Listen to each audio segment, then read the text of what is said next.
আমাদের এই দাবি না মেনে নেয় তাহলে আমি একাই প্রাইম মিনিস্টারের দপ্তরের সামনে, সচিবালয়ের সামনে আমি অনশন করব। এটা করেই খাই। এটা যদি আমার কাছ থেকে কায়রা নিয়ে যায় তাহলে আমার আর কোনো পথ থাকবে না।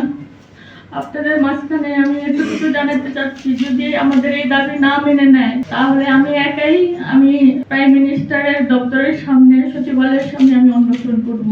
আর আমার অনশনে আমি যদি আমার ওষুধ অফ করে দেই আর খাওয়া অফ করে দেই, আমার মৃত্যু নিশ্চিত।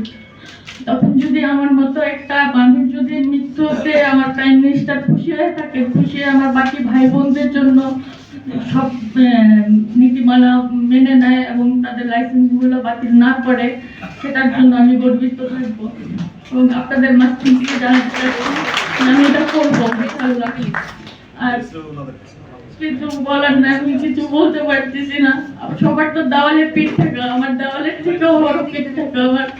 আমি একজনের বাসায় আসছি, তাই হিসেবে আজকে কতদিন ধরে আসছি বাচ্চাটাকে নিয়ে, আমার ঘরে খাবারও নাই।